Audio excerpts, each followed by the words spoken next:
Hello, my friend. This is Clyde, the highlight of this year. We are in the 11th month of the year, and what a year it has been so far. Top of the list is the newest war.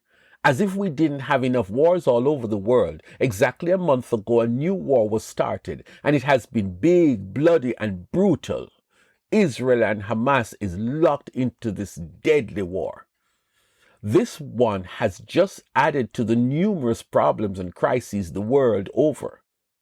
Then there was the catastrophic earthquake in Turkey and Syria that killed over 60,000 people, the dramatic and devastating fire in Maui, Hawaii, the dreadful cyclone in Malawi and Mozambique. Then there is the explosion of AI, and we are still trying to determine what next will happen in the world of technology. Then there was one moment of pageantry when the whole world stopped to witness the grand coronation of King Charles III in England. Them Brits, they certainly know how to put on a show. I am sure you could add to this list of monumental events of the past 11 months, and there are still a few more weeks to go before we ring in the new year, 2024. It's easy to say we live from one worldwide drama, crisis, or disaster to the next drama, crisis, or disaster. And how about on the personal level? For some people, this year could go down as the year when they were born again, when Jesus transformed their lives. That is worth celebrating. Or for others, it might be the year they got married. I have officiated at quite a few wonderful weddings this year. Or the year when you lost a loved one, or the year when you got a great job, or the year when your wealth increased. So many personal things that could happen to you this year that would make it memorable, unforgettable, a year that would stand out more than any other year before or after. One man in the Bible had one of those years. Let us hear a bit of his account. In the year that King Uzziah died, I saw the Lord high and exalted, seated on a throne, and the train of his robe filled the temple. Above him were seraphim, each with 6 wings. With 2 wings they covered their faces, with 2 they covered their feet, and with 2 they were flying, and they were calling to one another, Holy, holy, holy is the Lord Almighty. The whole earth is full of his glory.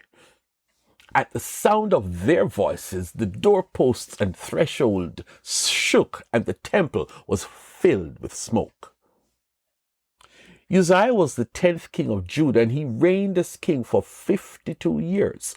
He did pretty well for most of those years, with significant achievements in the military and technology, and was known to be one of the kings that did right in the sight of the Lord. But one day, he stepped outside of his limit by attempting to burn incense in the temple, an act that was exclusively the prerogative of the priests. They met him to remind him that he was doing wrong, and he resented being scolded by the priests for usurping their religious duties, and in his rage he was struck by leprosy. The great king was led out of the temple and made to live in isolation for the rest of his life. He died at the age of 68 years old without ever recovering. That must have been a tough blow in the kingdom of Judah, the death of a great king who had reigned for over 5 decades and the period of mourning that followed. Understand that Isaiah had an experience with God that was unusual, that was worth talking about, and he had it in the year that the great king died. I don't know the significance, but the man of God had seen the end of the life of a great king, and he had a vision of the sovereign Lord both in the same year.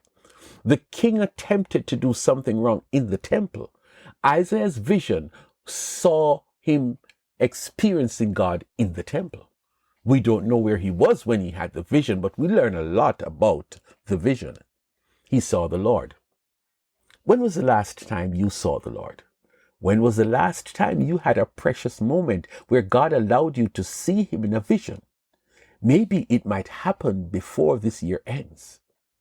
Isaiah was careful to recall the details of the vision. He saw the Lord in the temple and, picture this, the train of the Lord that flowed from his neck was so huge, so vast, that it filled up the whole temple. He saw many seraphim worshipping the Lord, and the sound of their worship was so thunderous that the doorposts and the thresholds of the temple were shaken, and the whole temple was filled with smoke. I cannot even imagine what that was like. The sheer awe of being able to have such a vision. But the vision was not just for shock and awe. It was a time of consecration and assignment.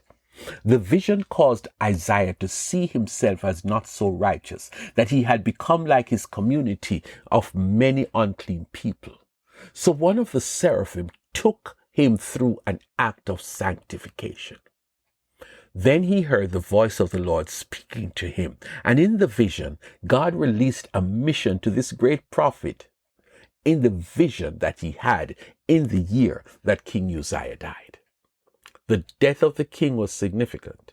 The vision Isaiah had was significant, and they both happened in the same year.